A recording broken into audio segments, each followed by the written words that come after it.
Sharing is caring, okay? Sharing is caring. Exactly. Hoorah.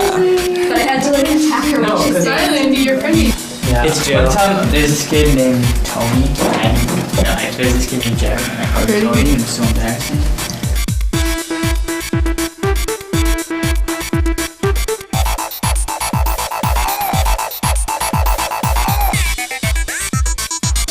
Jazz magic of people.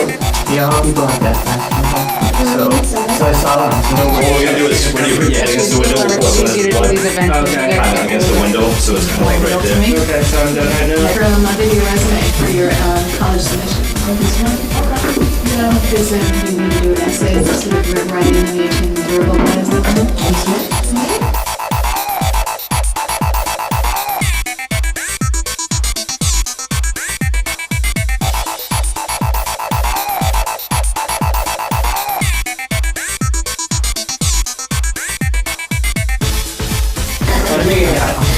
Questa cosa va per mi sta finendo. Sweet.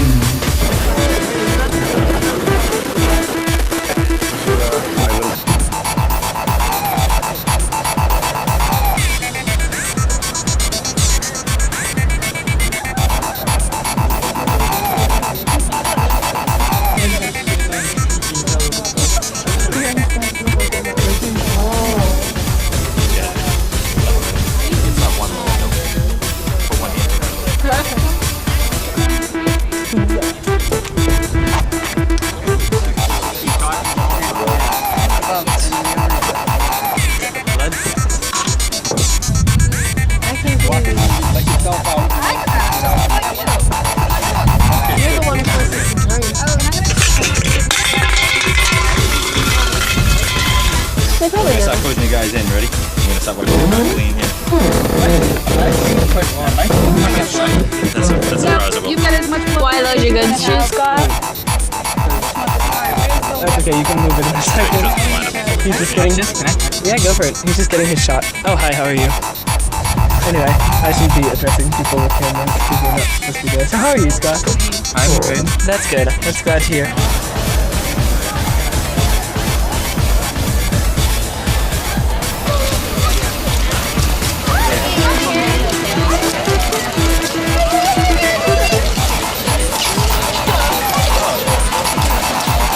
We'll just go with it then. Okay. Yeah, sure.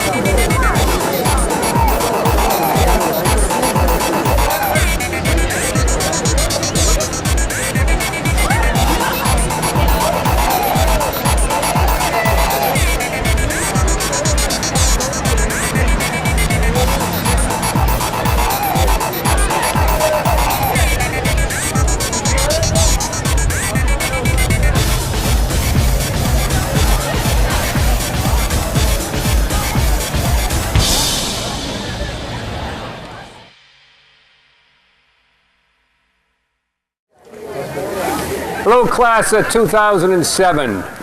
I'm Lieutenant Dan Hurley from the Fire Department. We also have the Police Department here, along with Action, paramedics, ambulance crew. A lot of people helped out putting this together. The SAD committee, your student members, have been meeting over the last couple of months, every Wednesday, putting this together for you. So maybe you can pick something up out of this presentation and learn to drive the correct way, not get in an accident. Motor vehicle accidents happen every single day. We went to one this morning while you guys were in school. What makes the difference between a good driver and a bad driver? It's experience. That's right, making good decisions. But it's experience and luck. And right now you guys don't have the experience. You've only been driving for a couple of years. The older you get, the more you drive, you'll get experience and you'll learn how to drive a vehicle more efficiently. So right now, you have to pay attention and drive responsibly. Seatbelts. Hopefully everybody is wearing a seatbelt. It's actually the law. If you're not wearing a seatbelt, the chances are if you do get in an accident, you're going to get hurt. If you're wearing a seatbelt, chances are you'll have less injuries. So everybody should be wearing a seatbelt, and anybody who gets in your car should wear a seatbelt. If you're the driver, you should turn around and look and see to make sure everybody is wearing a seatbelt. Drinking and driving. You get the prom coming up. You're not even drinking age yet. You should not be drinking, even when you get older. When you're my age, when you're Mr. Knee's age. You should be, he's got a lot of experience. You should be, if you're going to be drinking responsibly while you're driving. Now I'm just going to take one more second and I'm going to start the fire department and police department. They're actually going to come here, so give me 1 second. C4 to fire alarm. Fire alarm answering C4. Could you start the response to the Safe Prom mock car crash rear of the Swain School, please? I have that. Stand by. Okay, right in front of you we have two vehicles. The larger car to your right is a drunk driver. They're actually going to be handled by the local police department. The smaller car to your left has senior children, the students from the senior prom that were involved in a motor vehicle accident. One of them that's in the front seat is going to be taken by ambulance. The girl in the back seat is going to be a fatality. She is going to be laid down on the blanket in front of you people. Also, sometime this year earlier, we actually had an accident right over here on Middlesex Ave. Stephen Beek, he's one of your student body. Stephen, where are you? Right over there in the blue hat. He was in an accident, so accidents do happen. An accident happened right over here in front of the high school one day, and luckily he wasn't hurt. So they do happen. So just sit back, watch what's going to happen. This happens every day.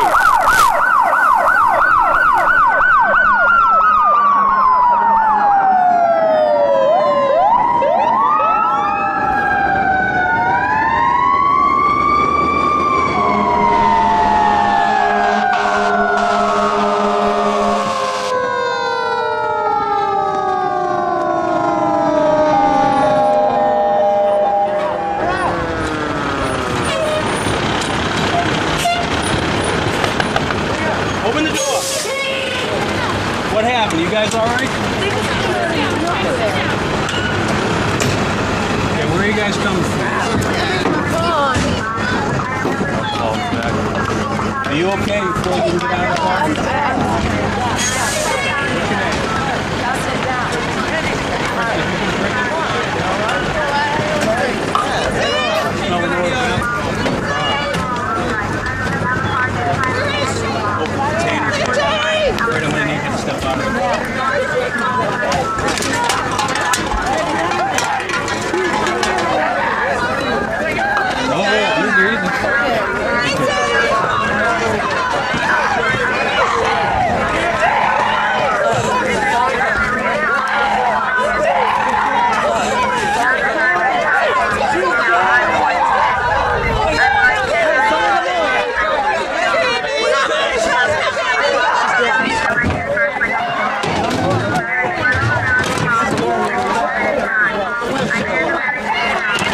go.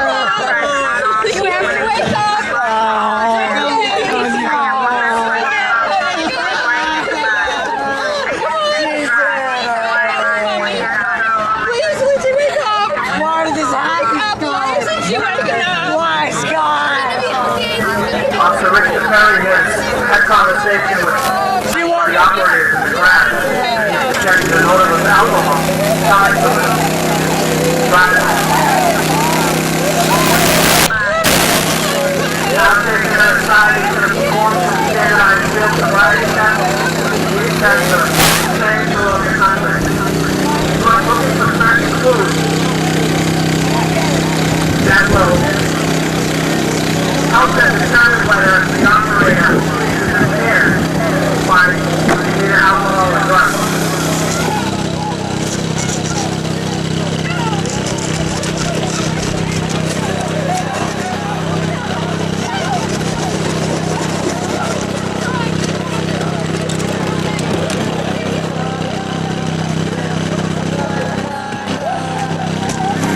Right now, we're demonstrating the 90-step walking turn test.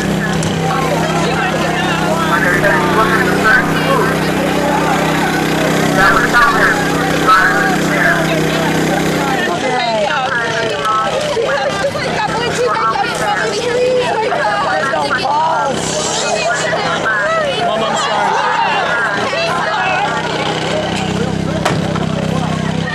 The fire department right now is using the jaws of life.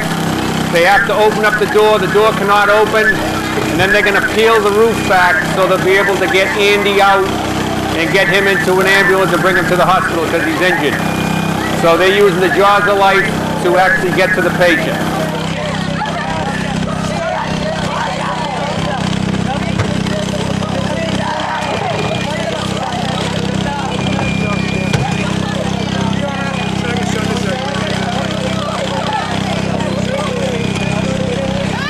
Field sobriety tests are done every day when the officer thinks that the driver of the vehicle might be impaired.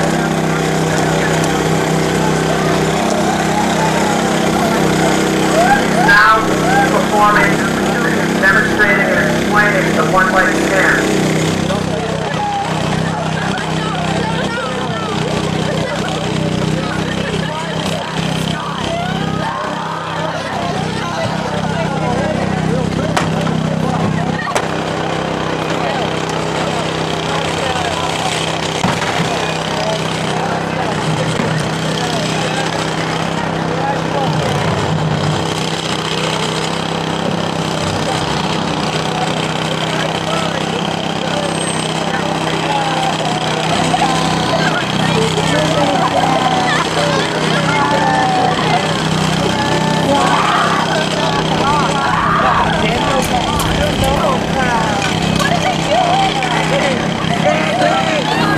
Fire department is going to remove the door right off the hinges, so there'll be a big opening so they can get the patient out.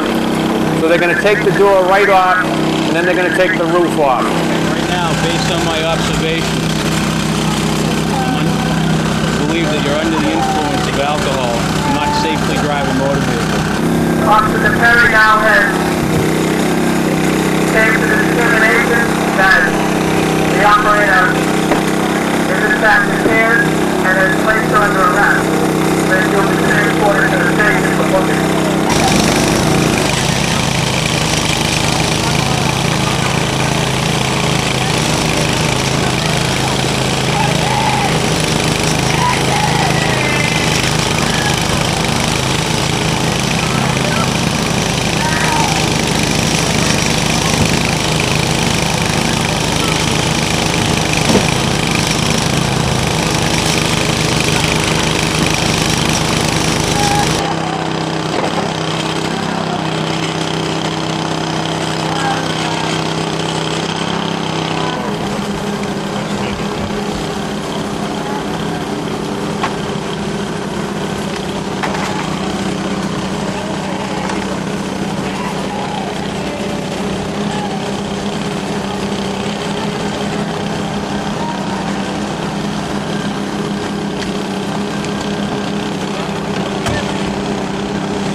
As you can see, it takes quite a while to cut the door off and cut the roof off. It takes time.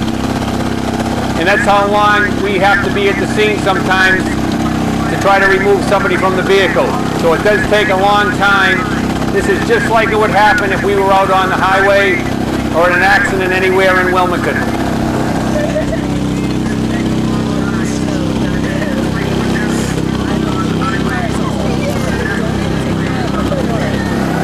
The reason why we have to take the roof off and the door is just in case the patient has any spinal injury.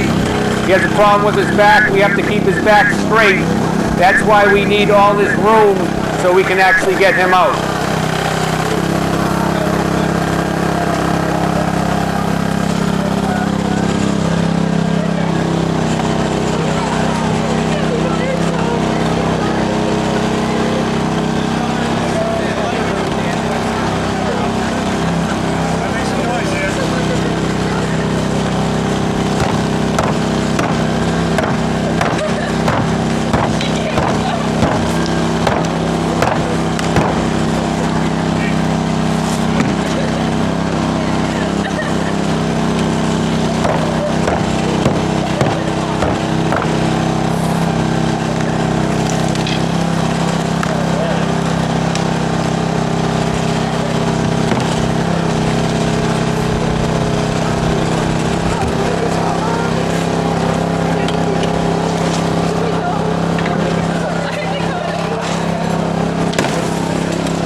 The roof was just removed, the doors off.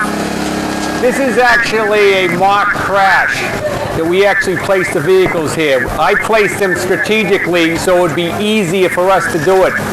That car could actually be on its roof right now, and it could be on its side. So as you can see how long it takes to actually open up the car and get the patient out. And this is under ideal situation. We could be at a car accident where the car could have been down an embankment, down a hill or something. Hey, are they all right? They're putting the patient on the stretcher right now, then they'll put the stretcher in the ambulance and transport the patient to the hospital.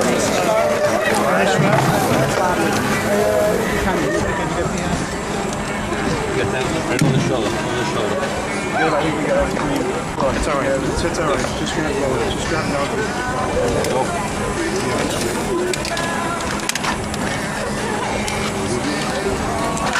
How you doing?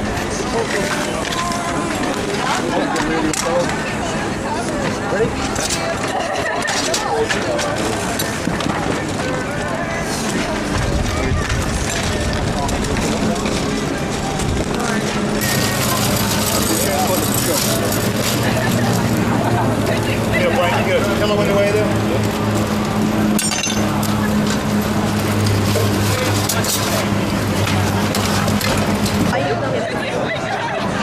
So the hearse takes people? Wow. They're gonna put her in the ambulance. They're gonna take her to the hospital. No. The hearse is here now, and we're going to take the fatality back to the funeral home. No. I have my baby. She's gonna go to the hospital. Also, one of your student members, Kevin Kavanaugh, is there. He's helping out. He's doing his part for the mock crash.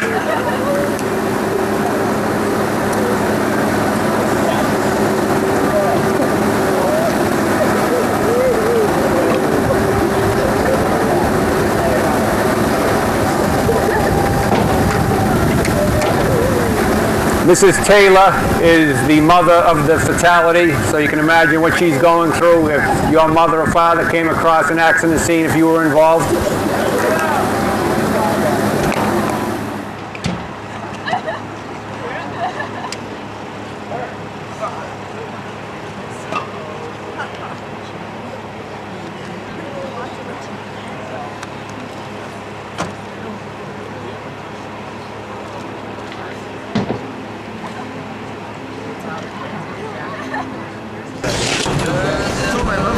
The legs.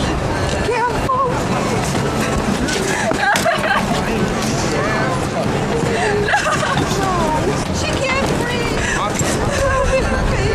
We won't cover her face. We won't cover her face. My baby.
This simulation possible.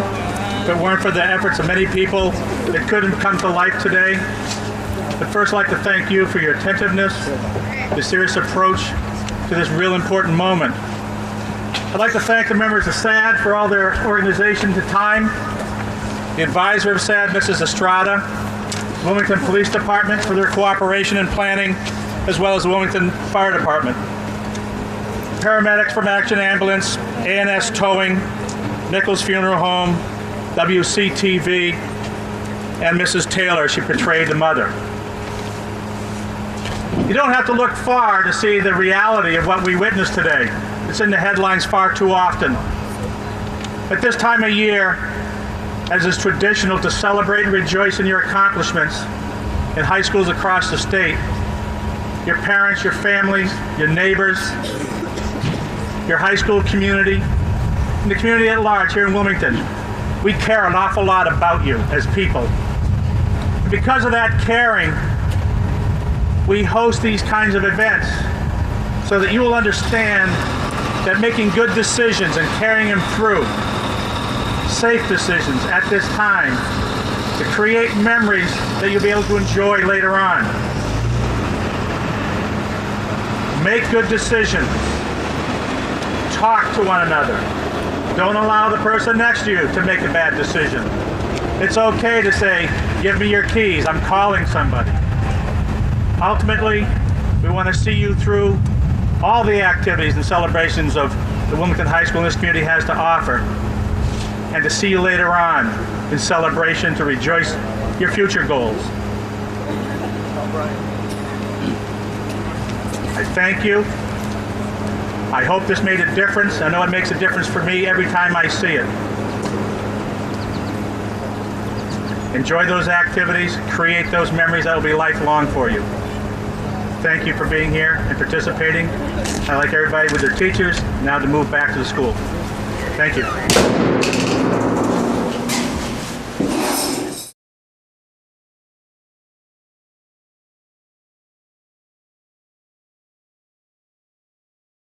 When it was happening, I don't know, just it felt, I just got sad. I pictured it as like one of my best friends being dead, and then just, I don't know, it worked me all up, and just, I could never imagine this really happening. Like, I'd be devastated. I was really hoping that I was portraying how someone would react in that situation, and so people could empathize with how I was, because if it helped them.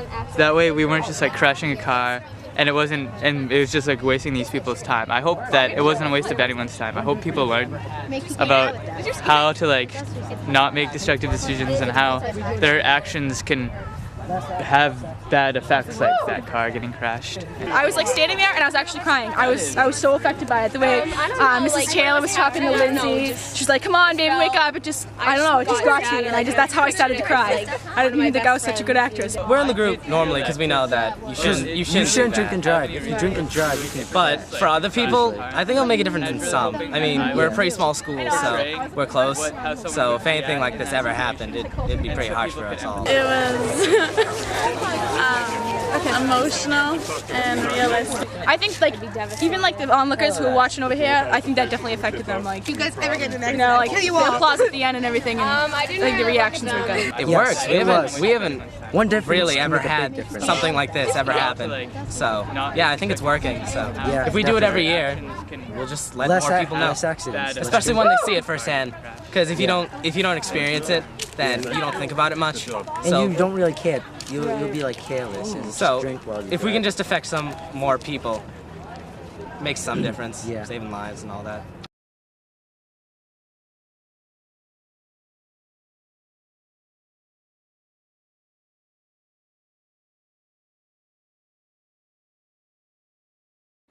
I went to a party, Mom. I remembered what you said. You told me not to drink, Mom, so I drank soda instead. I really felt proud inside, Mom, the way you said I would. I didn't drink and drive, Mom, even though the others said I should. I know I did the right thing, Mom. I know you were always right. Now the party is finally ending, Mom, as everyone is driving out of sight. As I got into the car, Mom, I knew I'd get home in one piece because of the way you raised me, so responsible and sweet. We started to drive away, Mom, but as we pulled out into the road, the other car didn't see us, Mom, and hit us like a load. As I lay there on the pavement, Mom, I hear the policeman say, "The other driver is drunk, Mom, and now I'm the one who will pay." I'm lying here dying, Mom. I wish you'd get here soon. How could this happen to me, Mom? My life just burst like a balloon. There's blood all around me, Mom, and most of it is mine. I hear the medics say, Mom, I'll die in a short time.